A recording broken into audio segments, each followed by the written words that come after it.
रामभद्राचार्य जी कह रहे हैं कि अभी मुक्तेश्वरानंद को एबीसीडी नहीं आती है राजनीति की। एबीसीडी शब्द जो है अंग्रेजी का है, काखा गा भी कह सकते थे तो ज्यादा अच्छा लगता है उनके मुख से कि एक भारत का विद्वान बोल रहा है।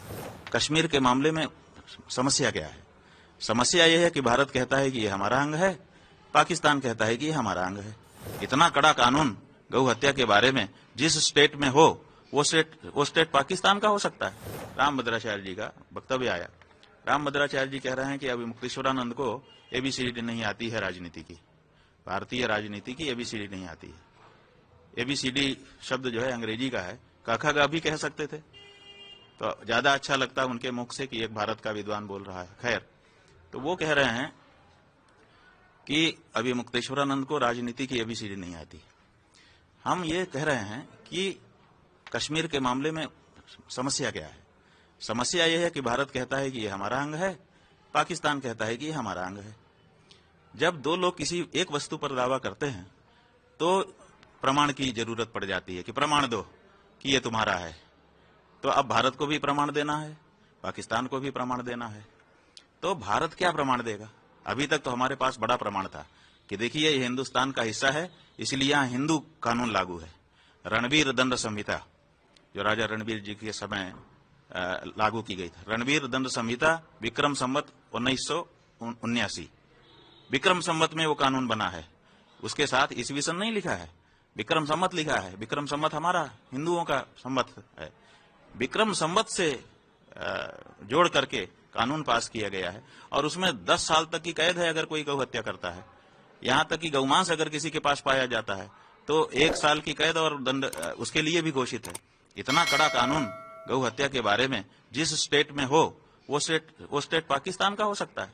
अपने आप प्रमाणित हो जाता है कि ये हिंदुओं का स्थान है, यहाँ पर हिंदुओं का कानून चल रहा है। तो कश्मीर हमारा है, इस बात का सबसे बड़ा प्रमाण रणवीर दंड संहिता थी। गौ हत्या का निरोध था, गौ हत्या को दंडनीय अपराध घोषित किया गया कानून था।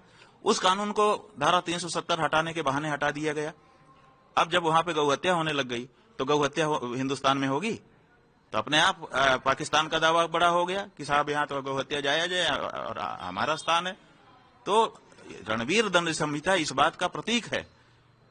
गौ हत्या दंडनीय अपराध जिस भूमि पर है वो भूमि हिंदुस्तान की ही हो सकती है। चीख चीख करके पुकार करके ये कानून कह रहा था। तो फिर राजनीति जानने वालों ने इतने बड़े प्रमाण को वहां से क्यों हटा दिया? 370 धारा हटाने के नाम पर आपने ये क्यों किया? और आपने पूरे देश में लागू कर दिया भारतीय जो पिनल कोड था, इंडियन पिनल कोड, भारतीय दंड संहिता, उसको अब भारतीय न्याय संहिता 2023 कहा जा रहा है।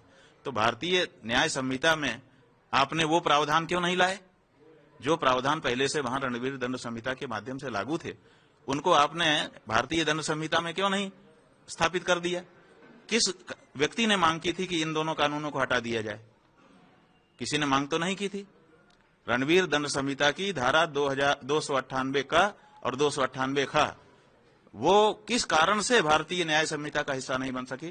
क्यों हटा दिया गया?